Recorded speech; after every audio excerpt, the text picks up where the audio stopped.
Hello guys, good morning to all of you guys, sa lahat ng mga natin dyan, masusugid na subscribers at mga engagers. So magandang umaga po at for this video, magluluto po tayo ng pansit guys. Ipagluluto ko po ng pansit ang aking pamangkin kasi birthday po ni Gab, yung anak ni Minerva. And since magdi-dinner kami tonight, sa isang napakagandang restaurant. It's a eat all you can restaurant po, dinner po, mamayang gabi yon. But today, magluluto tayong pansit kasi nga pag birthday, kinaugalihan po natin na kinakailangan may pansit guys. So yun, magluluto po tayo ng pansit. Kaya panoorin nyo po yung kung paano magluto ng pansit. Ito yung version ko kung paano magluto ng pansit guys. Ganun lang. So, love. So panoorin po natin ang pansit po.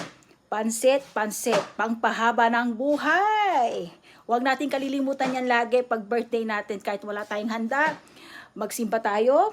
Then, may pansit o pansit canton dyan. Pwede na, ganun lang. Basta, may pansit. Pansit. Okay guys. So, yun na guys. Mag-uumpisa na po tayo. Magluto ng pansit. Habang nagluluto tayo ng pansit guys, nagpapakulo na tayo ng tubig para at least madali yung pagluluto guys. Ganyan yung mga sikreto. So, uunahin natin ang bawang sibuyas. Bawang muna. Ayun guys. Gusto ko ba naman pag nagluluto ako pag ukasyon namin, nauubos agad ang pansit kasi yan ang gustong-gusto nila guys, yung pansit. Ang isasahog natin sa pansit guys, yung lechon manok. Ilisil-pisil ko na yon. Tapos mayroong shrimp. Tapos mayroong baka. Para mas lalong masarap. Ang dami-daming sahog, diba guys? So yun. Ito yung bawang guys. Yan, hulog na lang natin ng sibuyas.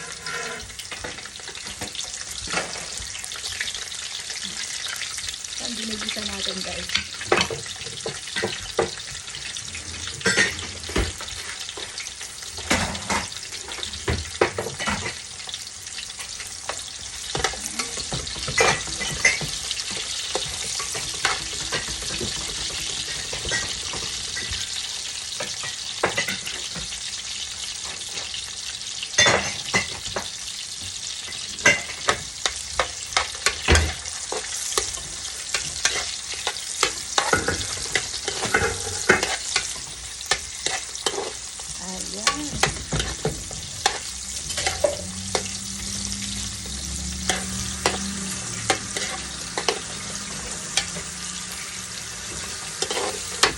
Timing sa birthday ng pamangkin ko, off ko naman guys. So, ayun, wala tayong so, sabi ko, birthday, we need pansit pag birthday, huwag natin kalilimutan yan. So, kahit na pansit canton lang dyan, basta kahit huwag natin kalilimutan yan. Yung pansit is pampahaba ng buhay. Sa Chinese, Xiaomin. Yan guys. Ano ba yun? Tapos, ito. Unahin natin ito. Ayun.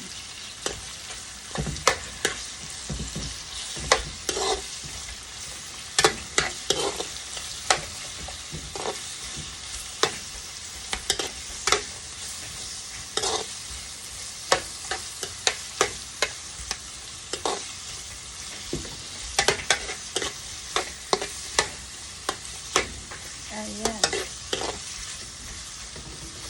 Ayan guys. Binigisa natin yung shrimp guys.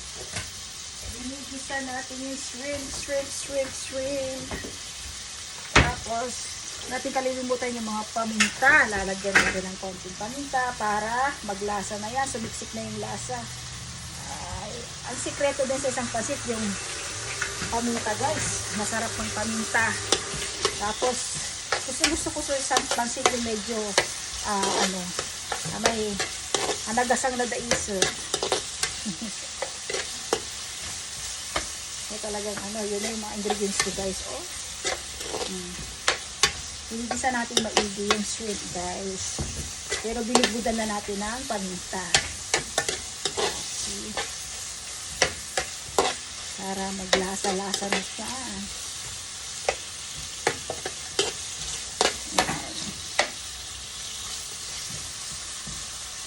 Yan. Sarap na sarap yan. Sarap na sarap talaga.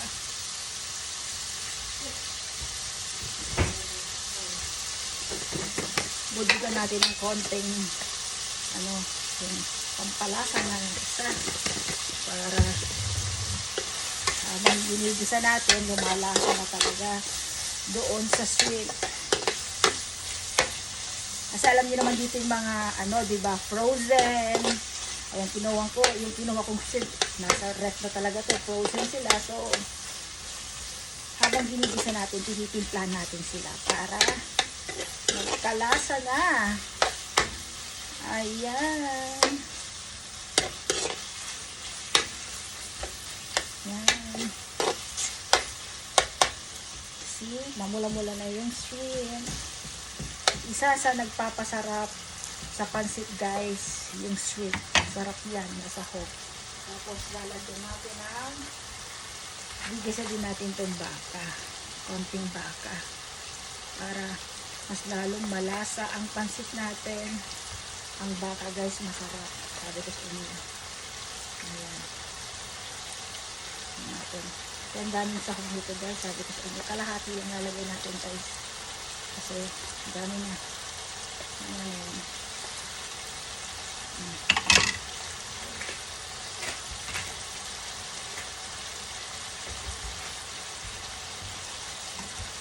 Kasi sinabay na rin natin. Inuna natin yung ano, yung shrimp. Yan, igisa. Sinunod natin yung baka.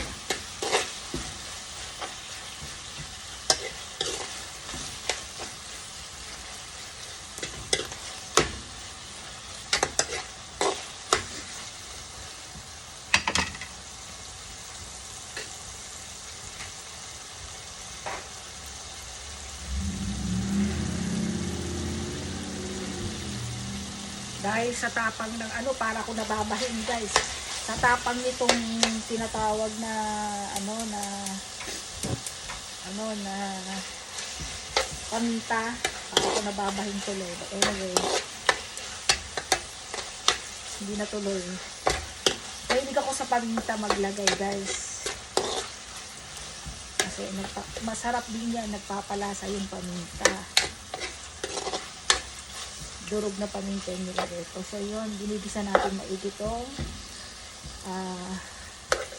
baka. Na-chop-chop na yung baka guys, yung maliliit na hiwa.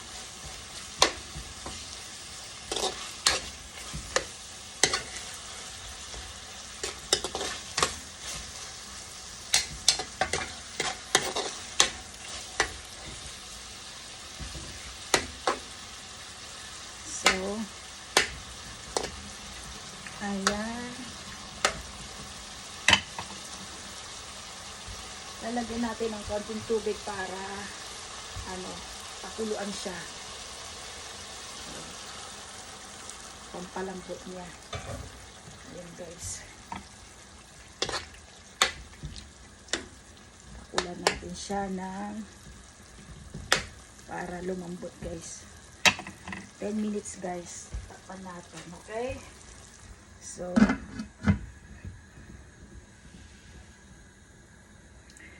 ganyan lang. After 10 minutes, pinakulan natin para lumambot yung So, ayun guys. Ayun. Kuling na rin natin to guys.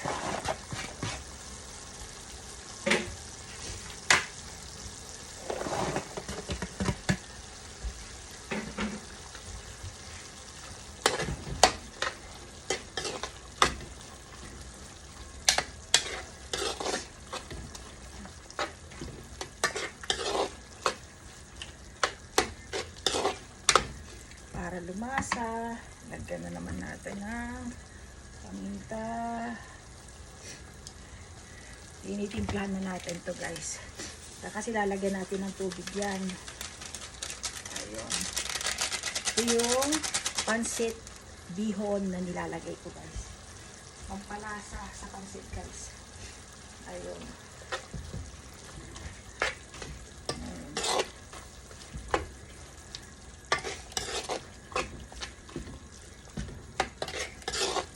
So, ayan.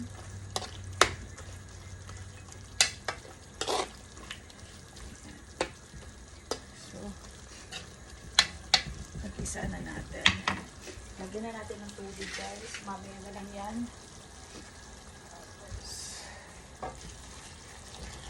Nagpakulo tayo ng tubig. Ayan.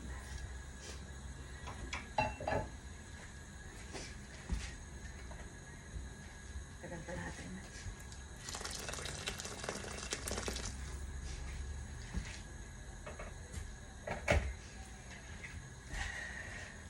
Ayan. After 10 minutes guys or 15 minutes, kumulo na yan, ihuhulog na natin yung pansit guys. Ganun lang ang pagluluto. Napakadali lang magluto ng pansit at ayan ang sikreto ko guys, pagluto ng pansit. Pag may okasyon kami, nauubos lagi yung pansit kasi masarap yung pagluluto ko. Simple yung ganyan lang. Sabi ko nga sa iyo, diskarte lang eh. Yung mga iba rin yung pagluluto ng yung mga iba. Magkaiba tayo ng style kasi ng pagluluto ng pansit, pero ganito ako magluto ng pansit guys. Okay, mamaya ulit. So yun guys, after 15 minutes, kumulo na siya. And then, ito na, ihuhulog na natin itong super golden bihon. Ayan.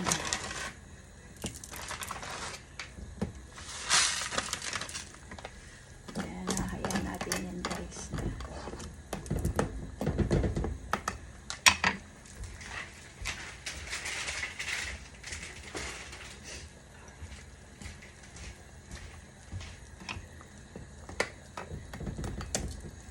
So, habang ganyan, ihalo na rin natin to guys. Ito yung manok guys. Ito yung manok na pinisil-pisil natin para maglasa siya guys. Yes. Hayaan natin yan. Ganyan. Tatakpan natin uli. Pinapalambot po natin. Pinapalambot po natin yung pansit. So, hayaan na lang natin munang ganyan. And then mamaya pag medyo maluluto na yung pansit, and then saka natin hahalu-haluin. Okay guys? Ganyan lang kasimple magluto ng pansit guys. Napakasimple guys. Simple lang. Kahit hindi nyo tignan sa YouTube, madali ang magluto ng pansit. And yun nga, habang ginigisa mo na, kinakailangan, tinitimplahan mo na siya. Tinitimplahan mo na para maglasa. So yun, pinapalambot natin yung yung golden bihon. Nilagay ko diyan. Tapos mamaya-maya pag alam na natin medyo naluluto na yung pansit bihon, ihahalo-halo na natin. Yun guys. Panoorin niyo uli. Guys, hinulog na rin po natin kanina yung yung cabbage, hindi ko na ipakita, pero hinulog na lang natin, hinulog na rin natin yung cabbage dahilan nga para at least sumabay na siya doon sa pagpapalambot doon sa bihon guys. Anyway, ito na po siya guys. So, ayan. So, pwede na natin siyang halu-haluin na ganito. Ayan. Ayan.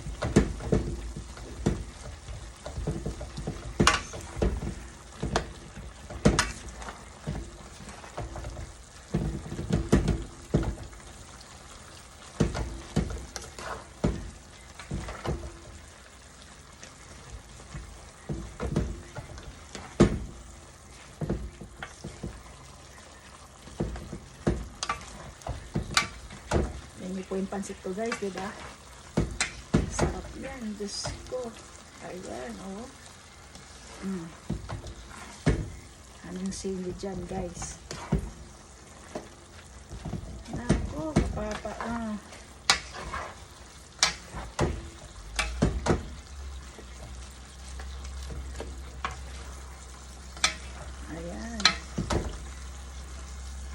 look at the pancit.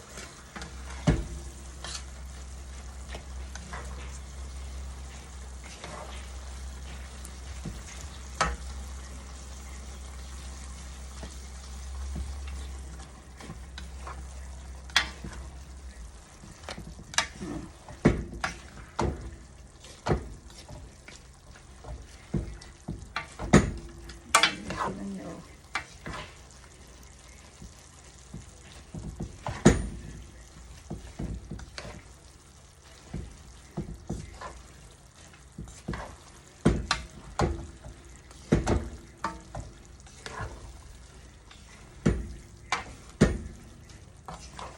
Nahalo-halo natin para yung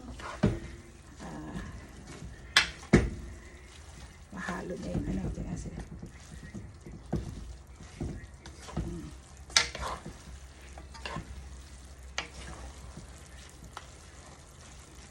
Para yung natitirang tubig masipsip na.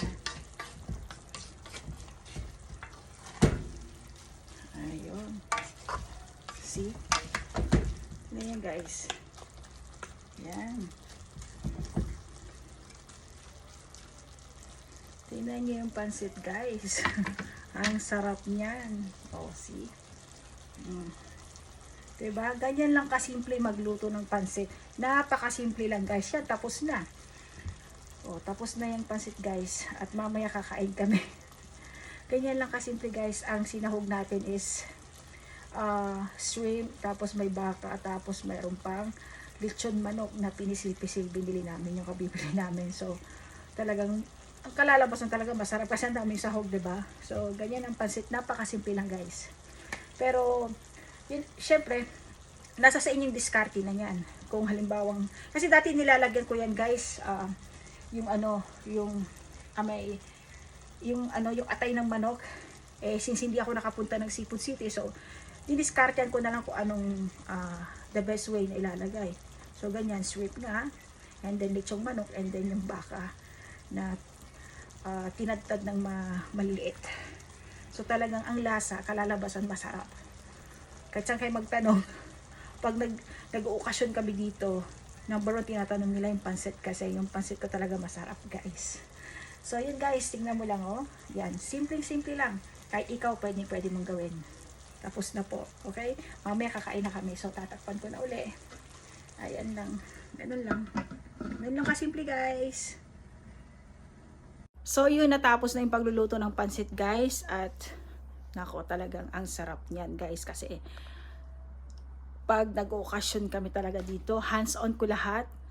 Hinahanap lagi yung pansit. Kasi masarap talaga. So yun guys, napakasimple lang po. Kahit ikaw, pwede mong gawin. Love you!